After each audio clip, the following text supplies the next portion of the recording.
Get on with it. Say what you have to say. When the Jews return to Zion, and a comet rips the sky, and the Holy Roman Empire rises, then you and I must die. From the eternal sea he rises, creating armies on either shore, turning man against his brother, till man exists no more.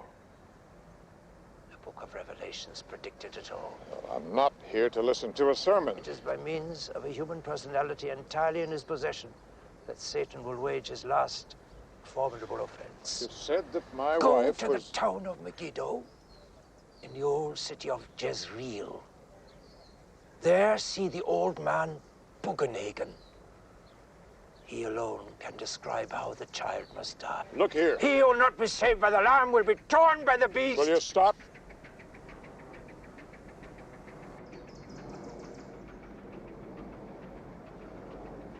I'm here because you said my wife is in danger. She is pregnant. You're mistaken. That's nonsense.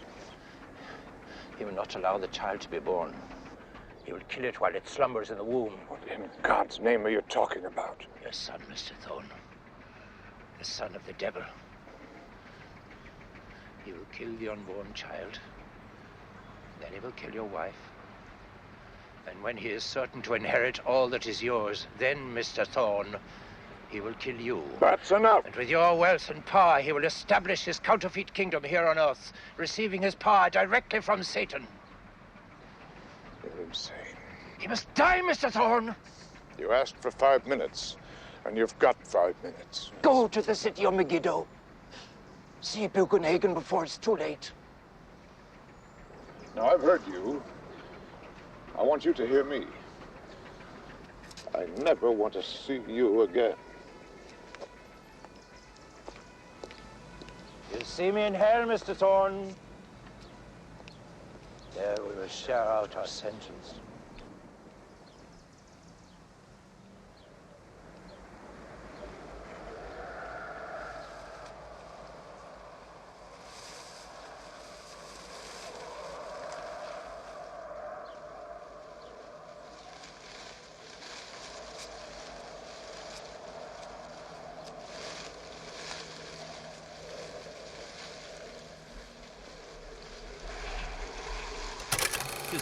Donner and the Omen, that's sort of a notorious... Alan Ladd was the executive on that.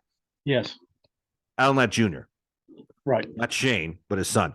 Who I had a tremendous amount of respect for, because you and I know, and you worked on Empire. Alan Ladd is the reason Star Wars went through Fox. Yes.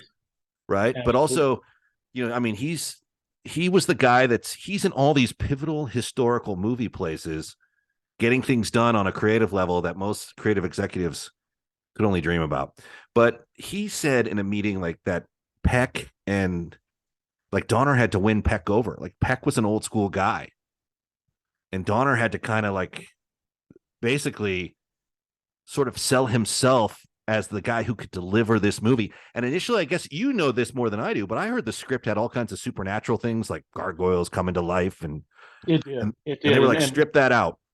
Yeah, you know, Dick's watchword on all his films is verisimilitude, truth, and he wanted this to be more of a thriller, not a horror piece, but a thriller, based on, you know. And Dick wasn't a believer in the Bible, but he also knew, you know, what would sell. So basing it, you know, on the Antichrist, and you know, and Dick's responsible for the ending as well. Originally, Peck and the boy die. Mm-hmm. And Dick said, no, he's got to, you know, the kid's got to live. So Peck died, but the kid lived, and that set up, you know, the next couple. But yeah, no, Dick had a really strong sense of script and story and what would work and what wouldn't. And Peck eventually ended up trusting him. Yeah, and that trust was not misplaced. I mean, Donner is a guy you could definitely put your faith into. I love that he comes up with the studio dream response, which is, if we kill him, how are we going to have an Omen 2? Yeah. Every executive loves a guy who thinks like that, who doesn't resist or fight them on that, but instead embraces it. And we all know the Omen 2 is a convenient movie, even though it's got Bill Holden in it. But I mean, and props to the kids in those movies, because it's not easy getting cast as the Antichrist and living that down in the real world. Yeah. That brings a lot of craziness with it. And those actors all did it, and they did it. They did not hold back. You think they're you think they're the Antichrist, basically. Yeah. Well, if you listen to Dick talk about the Omen, the kid in the first one almost was the Antichrist, just because he was such a handful, and Dick had really worked with kids, so it was a real learning experience for him.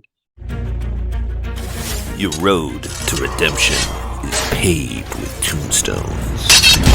No quarter, kill all masters.